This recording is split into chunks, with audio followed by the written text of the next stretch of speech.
जो हमारा last class का टॉपिक था, मीन्स जो हमने पिछली क्लास में कवर किया था। तो पिछली क्लास के अंदर हम लोगों ने अपने ऑपेरॉन सिस्टम को पूरी तरह से कंप्लीट कर दिया था, खत्म कर दिया था। उसमें हमने आपको डिफरेंस बता दिया था कि लैक ऑपेरॉन में और स्ट्रिप्ट ऑपेरॉन में क्या डिफरेंस होता है। अब इसमें ना तो आपके पास डेफिनेशन आती है, दो छोटे छोटे पॉइंट्स हैं। जैसे एक आपसे पूछे जाए, मान लीजिए आपसे पूछता है एपो रिप्रेशर क्या होते हैं, या आपसे पूछता है को रिप्रेशर क्या होते हैं, तो आप क्या बताएंगे इसके बारे में। तो फर्स्ट हम इन दो टॉपिक को कवर करते हैं और फिर हम लोग आगे बढ़ेंगे। तो जैसे हमारे पास आता है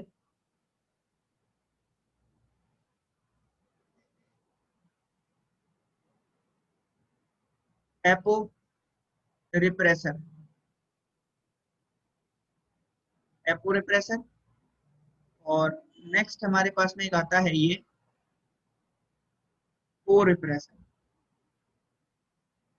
एपो रिप्रेशर या को रिप्रेशर। तो देखिए एपो रिप्रेशर की यदि हम बात करेंगे तो एपो रिप्रेशर जो है ये ऐसे प्रोटीन मॉलिक्यूल हैं जो कि रेगुलेटरी जीन से बनते हैं, और जब ये ऑपरेटर से बाइंड कर जाते हैं तो ट्रांसक्रिप्शन के प्रोसेस को रोक देते हैं।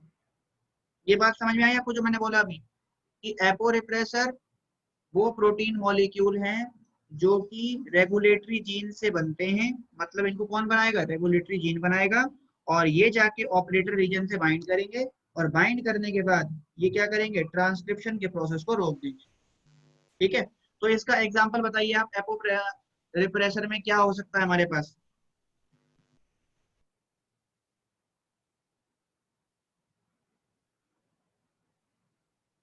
इसकी यदि मैं डेफिनेशन लिखूं तो ये मैं ऐसे लिख सकता हूँ, it is the protein, protein है, प्रोटीन मॉलिक्यूल है विच synthesized by regulatory gene and bind with, bind with किसके साथ बाइंड कर रहे हैं ये, bind with operator to stop the transcription, ये ट्रांसक्रिप्शन ट्रांसलेशन को रोक देगा। तो यदि आपको ये समझ में आ गया एपो रिप्रेशर क्या है, तो आप लोग इसका एग्जांपल बता सकते हैं। एनीवन कोई गेस करना चाहेगा एग्जांपल क्या हो सकता है इसका।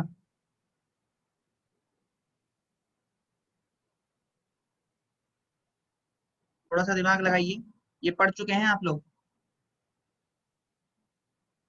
इसका एग्जांपल हो जाएगा आपका रिप्रेशर प्रोटीन, रिप्रेशर प्रोटीन जो कि किससे बन रहा है, सिंथेसाइज्ड इन या synthesised by IG. Lac operon में जो रिप्रेशर प्रोटीन बन रहा है वो कहलाएगा एपो रिप्रेशर। वो क्या कर रहा है, रेगुलेटरी जीन से प्रोड्यूस हो रहा है, आई जीन से प्रोड्यूस हो रहा है, और क्या कर रहा है, ऑपरेटर सिस्टम को ब्लॉक कर रहा है। अब यदि हम इसकी बात करें कि भाई को रिप्रेशर क्या होते हैं, तो देखिए को रिप्रेशर की यदि हम बात करेंगे तो ये नॉन प्रोटीन पार्ट है जो कि रिप्रेशर प्रोटीन से बाइंड करते हैं, उसको एक्टिवेट करते हैं, और एक्टिवेट करके ट्रांसक्रिप्शन के प्रोसेस को रोक देते हैं। क्या है ये, it is non protein part या फिर molecule which bind with, which bind with किसके साथ बाइंड कर रहा है ये, रिप्रेशर प्रोटीन के साथ, repressor protein to activate them and stop the, to activate them and stop the transcription by binding with operator gene, operator, gene या फिर रीजन। और इसका एग्जांपल क्या हो जाएगा? ट्रिप्टोफैन। इसका एग्जांपल हो जाएगा ट्रिप्टोफैन। तो ये हो गए आपके दोनों, हमने देख लिया। एक समझ लिया हमने एपो रिप्रेशर, और दूसरा हमने देख लिया को रिप्रेशर। तो ये बात क्लियर हो गई आपको, एपो रिप्रेशर क्या है और को रिप्रेशर क्या है, ये आप बता सकते हैं। अब इसके बाद हमारे पास नेक्स्ट टॉपिक आता है जंपिंग जीन। जंपिंग जीन क्या होते हैं? जिसे हम ट्रांसपोसोन्स भी बोलते हैं। ये बहुत पूछा जाता है जंपिंग जीन, और दोनों ही लेवल पे पूछा जा सकता है, आपके कॉम्पिटिटिव लेवल पे भी और एकेडमिक लेवल पे। छोटा सा एक टॉपिक है।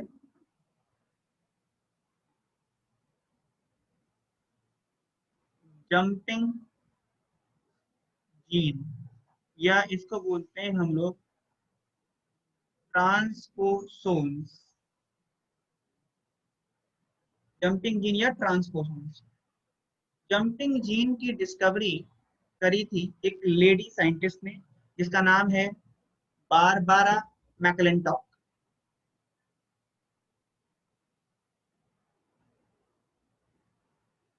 डिस्कवर्ड बाय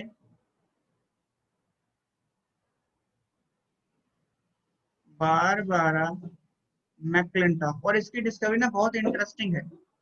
ये जो साइंटिस्ट थी बारबारा मैकलिंटॉक, ये ना भुट्टा खा रही थी, ठीक है। तो अगर हम फॉर्म बनाए तो इस तरह से है कुछ।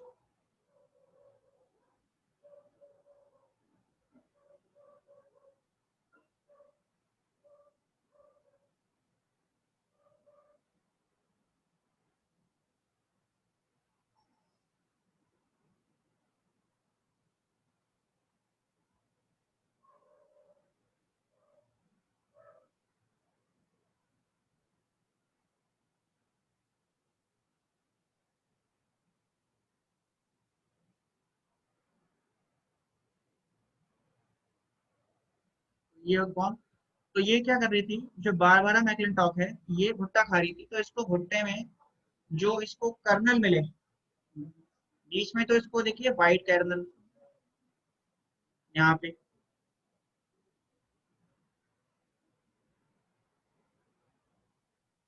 जो भुट्टे के दाने हैं व्हाइट कलर के थे। कुछ इसमें होते हैं, इसको मिले ब्राउन कलर के।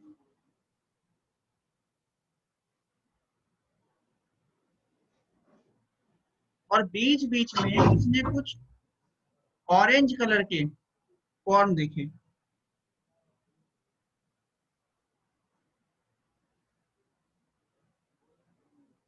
ये हो गए ऑरेंज कलर्ड कर्नल। ये हो गए आपके वाइट कलर्ड कर्नल। और ये हो गए आपके ब्राउन कलर्ड कर्नल। देखो व्हाइट कलर ब्राउन कलर तो कॉमन था, लेकिन जब इसे ऑरेंज कलर का कैरमल उसमें दिखाई दिया, तो इसने ये उसको डिस्कवर किया, उस पर रिसर्च करा, और इन्होंने ये बताया कि मेज के अंदर जो कैरमल का कलर है, वो एक स्पेसिफिक जीन की वजह से, एक स्पेसिफिक सीक्वेंस की वजह से होता है, जिसे बोलते हैं जंपिंग जीन। और इन्होंने ये बताया कि ये जंपिंग जीन जो डीएनए सेगमेंट में, डीएनए सीक्वेंस में देखे जा रहे हैं, ये कहीं पर भी किसी भी जीनोम में और किसी भी जनरेशन के अंदर अपने कैरेक्टर को एक्सप्रेस कर सकती हैं। और इसके लिए इन्होंने बताया एक एंजाइम रिस्पॉन्सिबल है, जिस एंजाइम का नाम इन्होंने दिया ट्रांसपोसेज, और प्रोसेस को बोला ट्रांसपोजिशन, ठीक है। और ऐसे जीन को बोला गया ट्रांसपोजोन्स या फिर जंपिंग जीन। ये बात समझ में आ गई? इसके बारे में हम लोग लिख देते हैं यहाँ पर कि जंपिंग जीन होते क्या सर, हैं। जी बोलिए। हेमलता की क्लास नहीं चल रही, उसको लिंक फॉरवर्ड कर दो। हेमलता की क्लास नहीं चल रही? यस हेमलता का सर। नंबर तो मेरे पास नहीं। एक सेकंड रुकिए।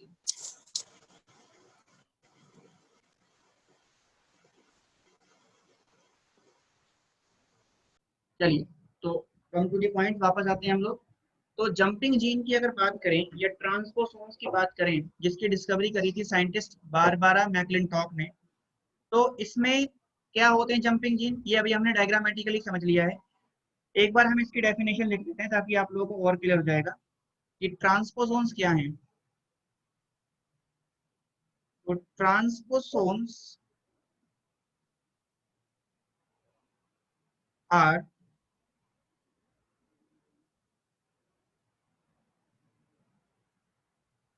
सेगमेंट ऑफ डीएनए, ये डीएनए के सेगमेंट है that can express,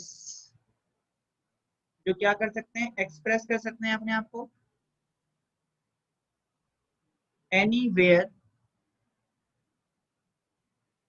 in genome and in any generation, किसी जनरेशन में जीनोम में कहीं पर भी ये अपने आप को एक्सप्रेस कर सकते हैं। ऐसे जीन को, ऐसे डीएनए के सेगमेंट को बोलते हैं हम लोग ट्रांसपोसोम।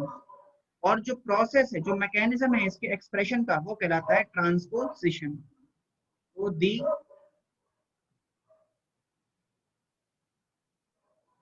mechanism of the mechanism of their expression is called transposition. इसे हम लोग ट्रांसपोजिशन कहते हैं, ठीक है। और जो एंजाइम रिस्पॉन्सिबल है इस प्रोसेस के लिए, the enzyme responsible for this is called, क्या कहलाएगा वो, ट्रांसपोसेज। एंजाइम कहलाएगा ट्रांसपोसेज, ठीक है। तो जो इसमें डीएनए का सीक्वेंस देखा जाता है, उसमें ना रिपीटेड सीक्वेंस देखने को मिलता है आपको ट्रांसपोजीन्स के अंदर, तो ये बात आपको याद रखनी है। तो they contain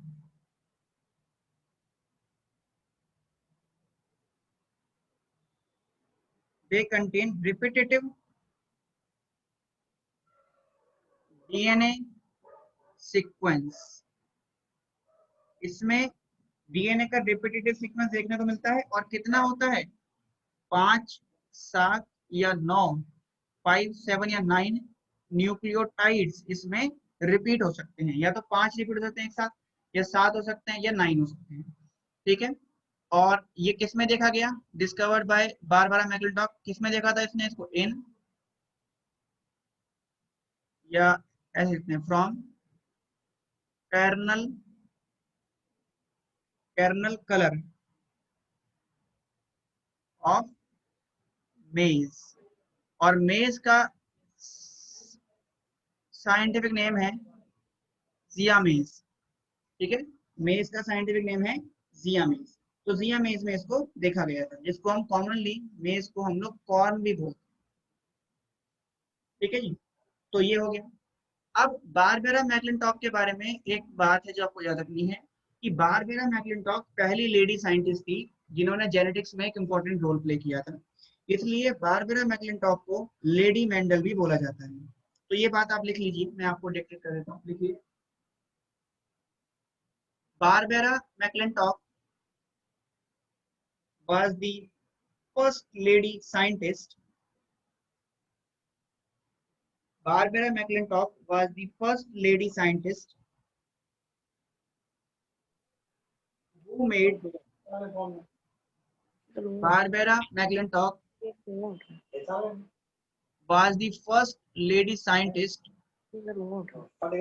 who made great contribution, great contribution in genetics, in genetics. Hence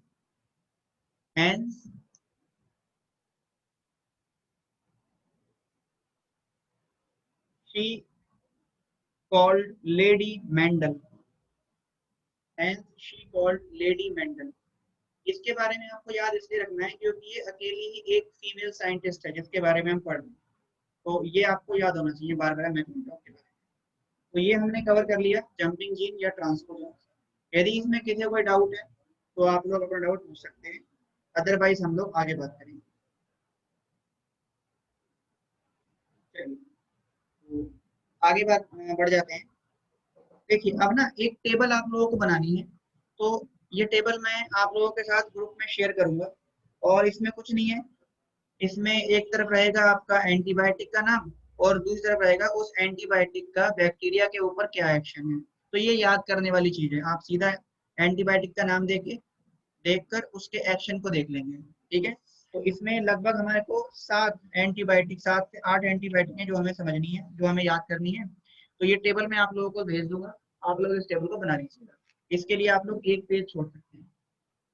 अब हम लोग आगे बात करेंगे, नेक्स्ट टॉपिक है हमारा डीएनए फिंगरप्रिंटिंग।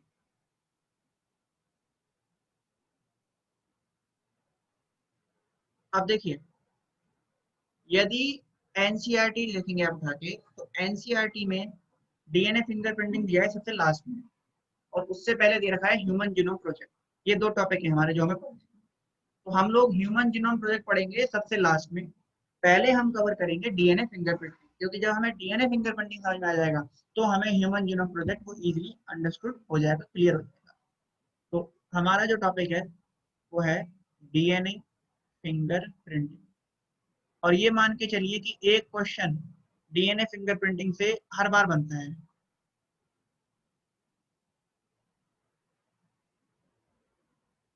तो डीएनए फिंगरप्रिंटिंग की बात करते हैं। डीएनए फिंगरप्रिंटिंग का मतलब क्या होता है? फिंगरप्रिंटिंग का मतलब क्या है? जैसे फिंगरप्रिंट्स का मतलब होता है जैसे कोई दो ऑर्गेनिज्म है, तो उन दो ऑर्गेनिज्म के फिंगरप्रिंट्स को क्या करेंगे, हम लोग मैच करेंगे कि किसके फिंगरप्रिंट किससे मिल रहे हैं।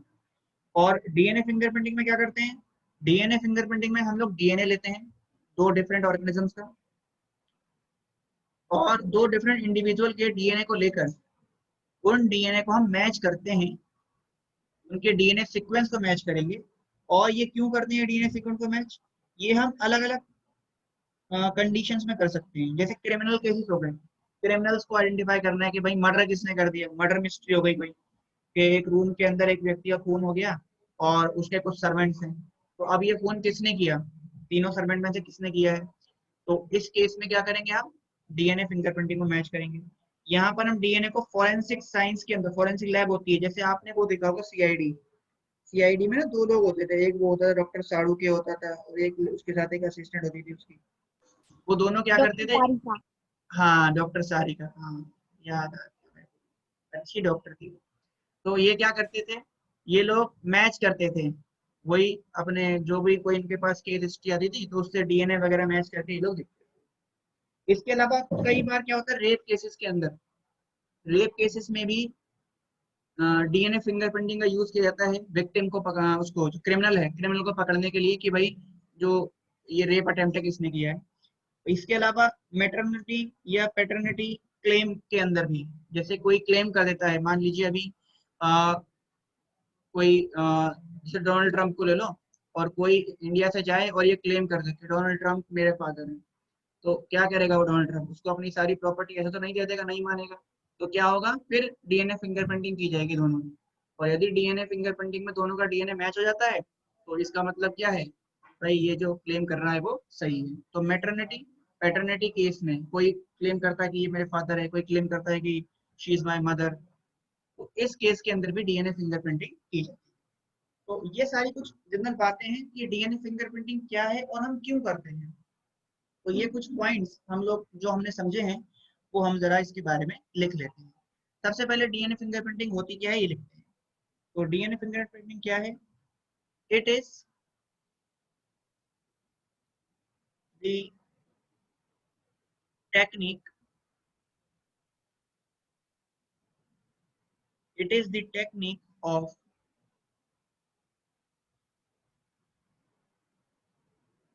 Matching of DNA. इसमें हम डीएनए को मैच करते हैं, मैचिंग ऑफ डीएनए या फिर DNA sequence and analysing DNA sequence को मैच करेंगे और उसको एनालाइज करेंगे, ये कहलाएगा आपका डीएनए फिंगरप्रिंटिंग। अब जो डीएनए फिंगरप्रिंटिंग है इसको और क्या बोला जाता है? It is also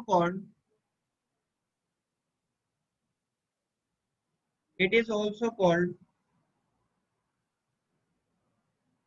DNA typing, या फिर इसको बोलते हैं हम लोग DNA प्रोफिलिंग,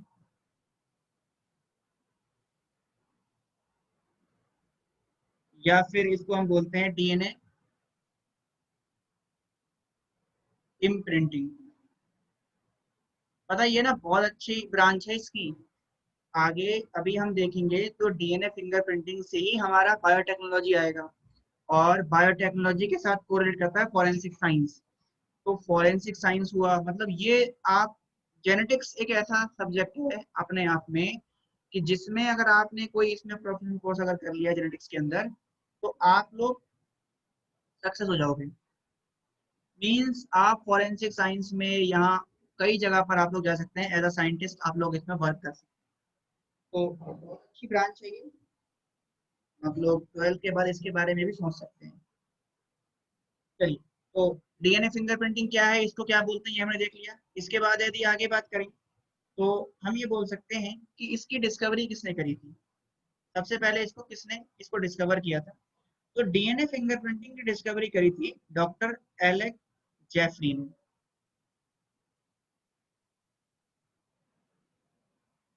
discovered by doctor Alec Jeffrey. और ये एलेक जेफरी कहाँ के थे? ये थे यूएसए की। इसके बाद डीएनए फिंगरप्रिंटिंग को भारत में इंट्रोड्यूस किया गया। It was introduced in India. और इंडिया में इनको किसने इंट्रोड्यूस किया था? Introduce in India by doctor Lalji Singh. Doctor Lalji Singh. Lalji Singh ने इसको भारत में इंट्रोड्यूस किया था, इसलिए हमने इसको रेड कलर से लिखा है। इसके बाद नेक्स्ट अगर हम देखेंगे तो इंडिया के अंदर जो सबसे बेस्ट इंस्टीट्यूट है जहां पर डीएनए के बारे में, डीएनए फिंगरप्रिंटिंग को स्टडी किया जाता है, उस पर रिसर्च की जाती है, वो है सीडीसीएफ। तो सीडीसीएफ नहीं, सॉरी, सीडीएफडी है। सीडीएफडी इसकी फुल फॉर्म है centre for DNA finger printing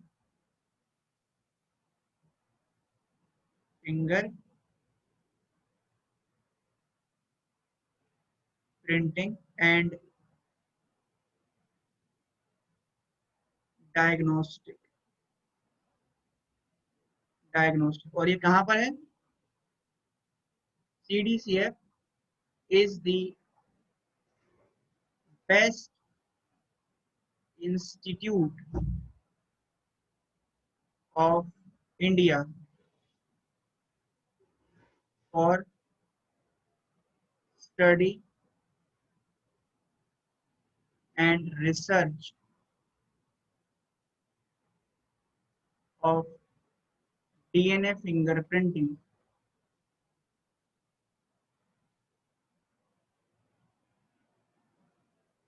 in Hyderabad. कहाँ पर है ये? हैदराबाद के अंदर।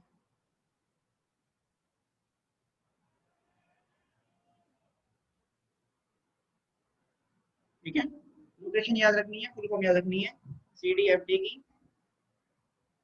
Centre for DNA fingerprinting and diagnostic कहाँ पर है? ये हैदराबाद के अंदर। तो ये हमने कुछ इंट्रोडक्टरी पॉइंट समझ लिए डीएनए फिंगरप्रिंटिंग के।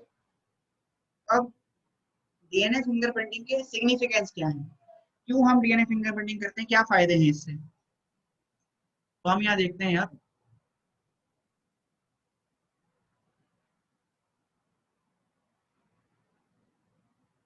सिग्निफिकेंस ऑफ डीएनए फिंगरप्रिंटिंग, ये बातें हम आपको बता ही चुके हैं इसके सिग्निफिकेंस के बारे में। तो लिखिए इसके सिग्निफिकेंस आप लोग। सिग्निफिकेंस ऑफ डीएनए फिंगरप्रिंटिंग लिखो। सबसे पहला लिखिए, to trap the criminals, criminals को पकड़ने के लिए, to trap the criminals in forensic science, to trap the criminals in forensic science.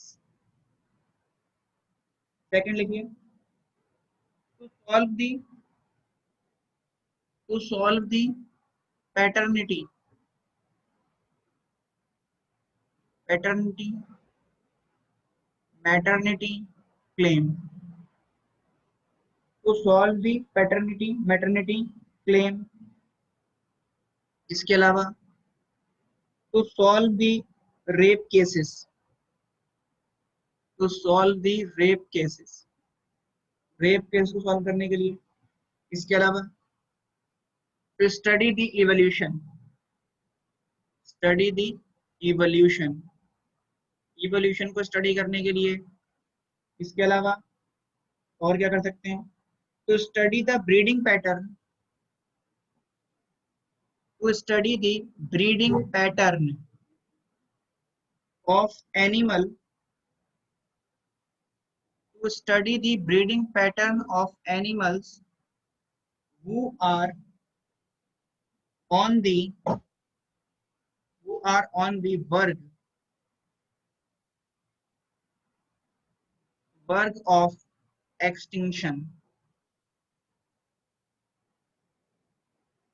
who are on the verge of extinction। इसका मतलब क्या है, देखो वर्ग का मतलब होता है कगार पे। ऐसे एनिमल्स के ब्रीडिंग पैटर्न को हमें स्टडी करना है जो कि अब खत्म होने की कगार पे हैं, जिनकी जो नंबर्स हैं वो धीरे धीरे बहुत कम होते जा रहे हैं। ठीक है, इसके अलावा नेक्स्ट लिखिए, to investigate, to investigate the suspect in, to investigate the suspect in immigrants and emigrants, immigrants and emigrants। मतलब कौन एंटर करा और कौन जो है वहां से एग्जिट हुआ है। किसी पर्सन पे मान लीजिए ये डाउट है, तो उसको हम क्या करेंगे, उसको आइडेंटिफाई करने के लिए या इस चीज को इन्वेस्टिगेट करने के लिए भी हम डीएनए फिंगरप्रिंटिंग का यूज करते हैं। अब हमें समझना है डीएनए फिंगरप्रिंटिंग का मैकेनिज्म, कि डीएनए फिंगरप्रिंटिंग जो है वो किस तरह से होती है, कैसे डीएनए फिंगरप्रिंटिंग की जाती है। ये बहुत इंटरेस्टिंग टॉपिक है, आप लोग इसको पढ़ेंगे समझेंगे ना तो आप लोगों को बहुत इंटरेस्टिंग लगेगा ये। तो डीएनए फिंगरप्रिंटिंग कैसे कर सकते हैं हम, यदि इसकी बात करें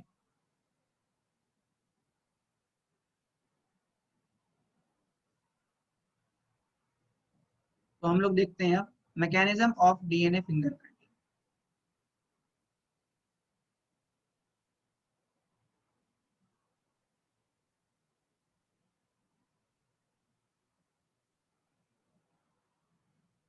मैकेनिज्म ऑफ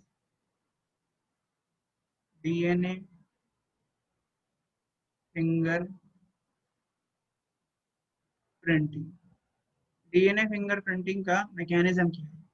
तो इसके लिए ना हम एक केस लेके चलेंगे और उस केस से हम डीएनए फिंगर प्रिंटिंग को समझेंगे। केस ये है कि एक टीचर था, ठीक है, बायोलॉजी का एक टीचर था, बायो पढ़ाता था बेचारा, और उसके 3 स्टूडेंट थे उसके घर पे जो उसके साथ ही रहते थे। तो पता चला कि उसका क्या हो गया, मर्डर हो गया अगले दिन, की फैकल्टी को मार दिया, मर्डर हो गया है उसका। और अब जो शक है वो उन तीनों स्टूडेंट पे जाता है, स्टूडेंट 1, 2 और 3। तो अब इस केस हिस्ट्री को, इस केस को हम कैसे सॉल्व करेंगे, इसको सॉल्व करने के लिए डीएनए फिंगरप्रिंटिंग का यूज किया जाएगा। तो इसमें क्या करेंगे, सबसे पहले डीएनए को आइसोलेट करेंगे। अब देखिए मान लीजिए किसी पर्सन का मर्डर हुआ, तो उसका मर्डर जो है वो गला दबा के भी हो सकता है, या तकिए से मान लीजिए मुंह उसका ढक दिया और उससे मार दिया। या कुछ और तरीके से भी उसका मर्डर जैसे भी करा होगा वैसे कर सकते हैं, तो उसकी डेड बॉडी के पास जो क्रिमिनल है उसके स्किन से या उसका कोई हेयर गिर गया हो, तो ये सारी चीजें वहां पर मिल सकती हैं। तो जो फॉरेंसिक साइंस के लोग हैं वो क्या करेंगे, उसके जो डेड बॉडी है जहां पर उसका मर्डर हुआ है उसके आसपास से इन सारी चीजों को, उसके बेड पे जो डस्ट पड़ी है या उसकी बॉडी पर कोई हेयर वगैरह है, उन सारी चीजों को उसकी डेड बॉडी से या उसके आसपास के एरिया से ले लेंगे, और जिन लोगों पे शक है उनका भी डीएनए सैंपल लेंगे, और फिर दोनों के डीएनए को, डेड बॉडी के डीएनए को और जो इंडिविजुअल सस्पेक्टेड पर्सन है उनके डीएनए को मैच करेंगे, और जिस पर्सन के डीएनए से उस डेड बॉडी के पास से हमको जो डीएनए मिला है दोनों मैच हो जाएंगे, इसका मतलब उस पर्सन ने क्या करा है, उसका मर्डर किया है। तो इसमें मैकेनिज्म में यदि हम समझे तो इसके अंदर कई सारे स्टेप हैं, तो हम ये लिख सकते हैं, इट हैज फॉलोइंग स्टेप, जिसमें सबसे पहला स्टेप है आइसोलेशन ऑफ डीएनए,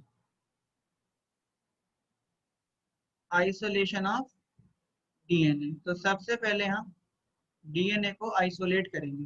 अब ये चीज देखो, आपने डीएनए पूरा पढ़ लिया, आपको ये पता है कि डीएनए जो है वो सेल के अंदर देखा जाएगा, सेल में न्यूक्लियस के अंदर रहेगा, और न्यूक्लियस के अंदर डीएनए अकेला नहीं होगा, उसके साथ आरएनए भी बन रहा है, तो आरएनए भी हो सकता है, कुछ प्रोटीन भी उसके साथ हो सकते हैं, लेकिन हमें क्या चाहिए, हमें सिर्फ डीएनए चाहिए। तो डीएनए के लिए हम क्या करेंगे, सबसे पहले तो सेल को ब्रेक करेंगे, सेल को ब्रेक करने के बाद उसके अंदर जो प्रोटीन है, जो आरएनए है, उसको डाइजेस्ट करेंगे, उनको रिमूव कर देंगे, हटा देंगे, और फिर हमारे पास आ जाएगा सिर्फ डीएनए। ठीक है, तो पहला स्टेप है आइसोलेशन ऑफ डीएनए। तो डीएनए को हम कैसे निकाल सकते हैं, कहां से निकाल सकते हैं, DNA can be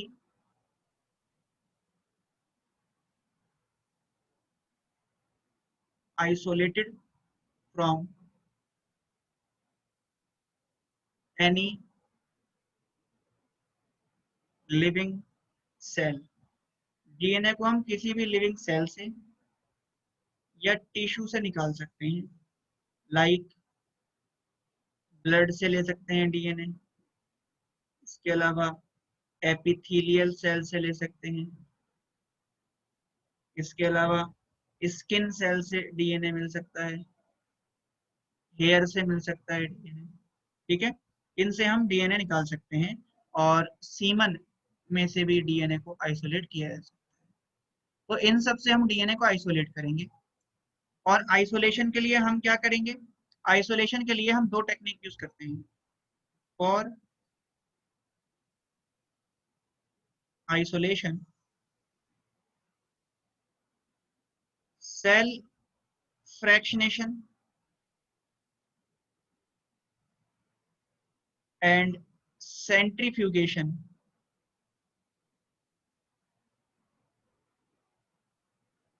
are used. Cell fractionation और सेंट्रीफ्यूगेशन का यूज करेंगे। ठीक है, देखिए सेल फ्रैक्शनेशन में क्या करेंगे, जैसे मान लीजिए अगर प्लांट, अगर एनिमल सेल है, तो हमें डीएनए को आइसोलेट करना है, तो हम कुछ एंजाइम यूज करेंगे सेल को ब्रेक करने के लिए। सम एंजाइम्स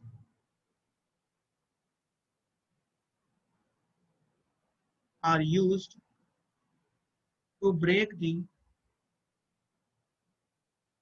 walls या membrane of cell। सेल की वॉल या मेम्ब्रेन को ब्रेक करोगे, आप कैसे करोगे, देखो अब इसमें अलग अलग केस हो सकते हैं। जैसे पहला केस देखो कि यदि हम प्लांट सेल को निकाल रहे हैं, तो प्लांट सेल में आपको पता है सबसे बाहर देखी जाती है सेल वॉल। ठीक है, तो प्लांट सेल के अंदर सबसे पहले सेल वॉल को ब्रेक करेंगे।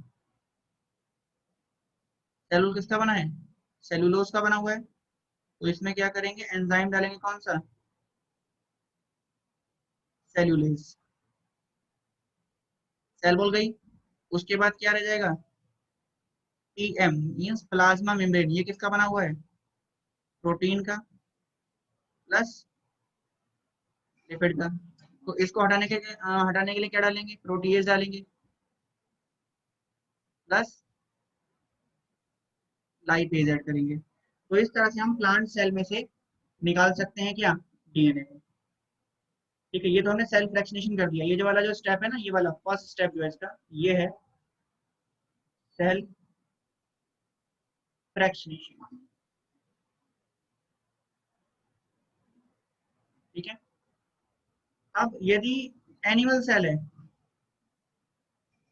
तो एनिमल सेल में सेल वॉल तो है नहीं, तो पहला वाला स्टेप तो हट जाएगा। इसमें क्या है, प्लाज्मा मेम्ब्रेन है, तो इसके लिए क्या करोगे, एंजाइम ऐड करोगे, प्रोटीएज प्लस लाइपेज। और यदि फंगस सेल है, फंजाई है, तो फंजाई में सेल वॉल है, सेल वॉल किसका बना हुआ है, इसका काइटिन का बना है, तो आप इसमें एंजाइम डालेंगे काइटिनेज। फिर रह जाएगा प्लाज्मा मेम्ब्रेन, उसके लिए वही एंजाइम डाल दोगे, प्रोटीएज प्लस लाइपेज। और यदि मान लीजिए बैक्टीरिया की सेल है,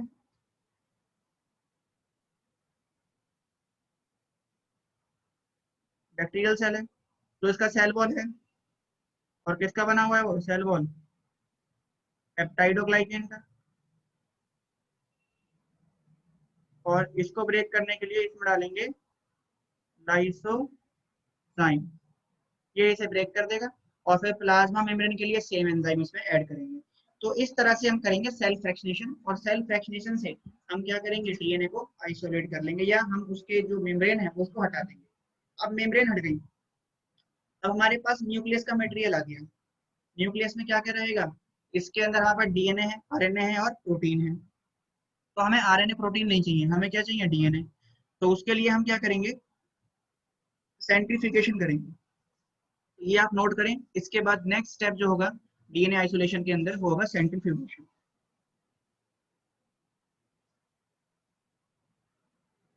डन भाई, हो गया ये। चलिए देखिए, अब बात करते हैं सेंट्रीफ्यूगेशन की। अगला जो स्टेप है इसके अंदर, आइसोलेशन के अंदर ही, वो है सेंट्रीफ्यूगेशन।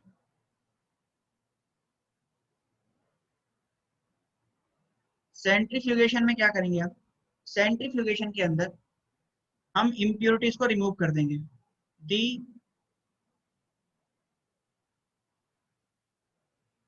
इम्प्योरिटीज में क्या है आपके पास, आरएनए है एंड प्रोटीन है। देखो ये हमें नहीं चाहिए, इसलिए हमारे लिए क्या है, इम्प्योरिटी है, कैन बी रिमूव। और इसके लिए क्या करेंगे हम, बाय एडिंग चिल्ड एल्कोहल। इसमें चिल्ड एल्कोहल डालेंगे, जिसे हम बोलते हैं चिल्ड इथेनॉल। ये आपका नीट 2000 क्या चल रहा है, 20 चल रहा है ना, 2019 में आया था क्वेश्चन ये, कि चिल्ड इथेनॉल का यूज क्यों करते हैं। तो चिल्ड इथेनॉल जो है, ये किस लिए यूज किया जाता है, क्योंकि ये सेंट्रीफ्यूगेशन के अंदर जब सेंट्रीफ्यूगेशन करेंगे ना, तो ये ना एक लेयर बना लेगा इस तरीके से। देखो डायग्रामेटिकली मैं आपको बताता हूँ, जैसे हमने 3 टेस्ट ट्यूब ले ली, उसी केस को लेके चल रहे हैं हम, जो मैंने आपको स्टार्टिंग में बताया था। ये टेस्ट ट्यूब हो गई फर्स्ट, ये हो गई डेड बॉडी के लिए। स्टूडेंट की जगह ना सर्वेंट ले लेते हैं, क्योंकि स्टूडेंट थोड़ी मारते हैं अपना टीचर को, बेचारे वो अच्छे हैं। तो एक मालिक है और उसके 3 सर्वेंट थे। तो ये हो गई सेकंड वाली, सर्वेंट 1।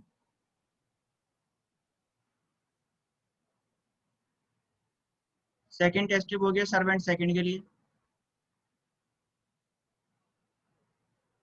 और थर्ड टेस्ट ट्यूब हो गया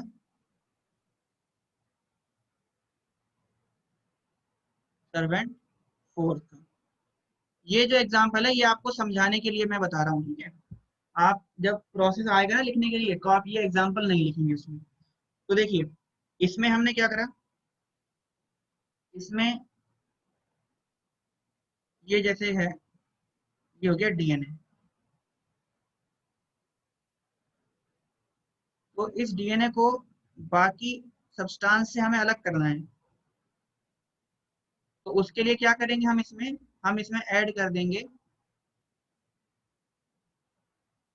चिल्ड इथेनॉल और फिर सेंट्रीफ्यूगेशन करेंगे तो चिल्ड इथेनॉल ना एक लेयर बना लेगा इधर, और उस लेयर के अंदर ये जो डीएनए है ये क्या होंगे, सेपरेट हो जाएंगे, और जो आपका आरएनए और प्रोटीन है वो अलग हो जाएगा। तो फिर हम क्या करेंगे, सेंट्रीफ्यूगेशन के बाद उस आरएनए और प्रोटीन को निकाल के रिमूव कर देंगे, अलग कर देंगे। ठीक है, तो इसलिए हम लोग क्या करते हैं, सेंट्रीफ्यूगेशन करते हैं, चिल्ड इथेनॉल ऐड करेंगे, जिससे डीएनए तो सेपरेट हो जाएगा, उस इथेनॉल के साथ अलग हो जाएगा, और प्रोटीन और आरएनए जो है वो अलग हो जाएंगे, और फिर उन प्रोटीन और आरएनए को हम वहां से निकाल के रिमूव कर देंगे। तो ये फर्स्ट स्टेप हमने समझ लिया इसके अंदर, डीएनए आइसोलेशन। तो सबसे पहला काम जो हम डीएनए फिंगरप्रिंटिंग के अंदर कर रहे हैं वो हम कर रहे हैं डीएनए आइसोलेशन। डीएनए आइसोलेशन में हमने 2 स्टेप करे। सबसे पहले सेल फ्रैक्शनेशन करा, जिसमें हमने एंजाइम यूज किए। तो जो सेल है उसके अकॉर्डिंग हम एंजाइम यूज करेंगे। एनिमल सेल है तो सिर्फ प्रोटीएज और हमें क्या चाहिए, लाइपेज चाहिए, और यदि सेल वॉल भी है तो अलग अलग एंजाइम को हम यूज कर सकते हैं। तो हमने क्या करा, उसमें से डीएनए आरएनए और प्रोटीन को अलग कर लिया। अब एक टेस्ट ट्यूब में हमने ये कंटेंट ले लिया जिसमें डीएनए आरएनए है और प्रोटीन है। अब हमें इसमें से प्रोटीन को और आरएनए को भी निकालना है, तो हम इसमें चिल्ड इथेनॉल डालेंगे, सेंट्रीफ्यूगेशन करेंगे, जिसकी हेल्प से डीएनए एक अलग लेयर बना लेगा और प्रोटीन और आरएनए वो अलग हो जाएंगे। तो उनको इसमें से निकाल के फिर हम रिमूव कर देंगे, और फिर क्या करेंगे, हम इन डीएनए को, जो हमारे पास ये डीएनए आया है, इसको हम अलग सेपरेट आउट करेंगे। और फिर क्योंकि हमारे पास देखो, हमें क्रिमिनल केस को हम स्टडी कर रहे हैं, हमारे पास डीएनए कम अमाउंट के अंदर है। अब हम इस डीएनए की मल्टीपल कॉपी तैयार करेंगे, कई सारी कॉपी तैयार करेंगे। तो उसके लिए हम एक प्रोसेस यूज करते हैं जिसे बोलते हैं पीसीआर, पॉलीमराइजेशन चेन रिएक्शन। इसको आज शुरू नहीं कर रहे क्योंकि आज कंप्लीट नहीं हो पाएगा, तो नेक्स्ट क्लास के अंदर हम यहाँ से आगे बढ़ेंगे। अब तक हमने क्या देखा है, अब तक हमने ये देखा कि हमने डीएनए को आइसोलेट कर लिया है। अब आगे क्या स्टेप होगा वो हम लोग नेक्स्ट क्लास के अंदर समझेंगे। तो इतने पोर्शन को आप लोग अच्छे से पढ़ के आइएगा। 2 मैं आपके साथ टेबल शेयर करूंगा, वो टेबल जो मैं आपके साथ शेयर करूंगा उसको आप लोग बना लेंगे, आपने उसके लिए जगह छोड़ दी होगी। थैंक यू सो मच, बाकी मिलते हैं नेक्स्ट। सर व्हाट्सएप पे हमारे ग्रुप में नहीं आता जो आप मैसेज करते हो। हाँ, वो मैं डीन सर को भेज दूंगा, डीन सर आपके पास भेज देंगे, या मैं उनको उनसे बात कर लूंगा, मुझे ऐड कर देंगे आपके ग्रुप। ठीक है जी।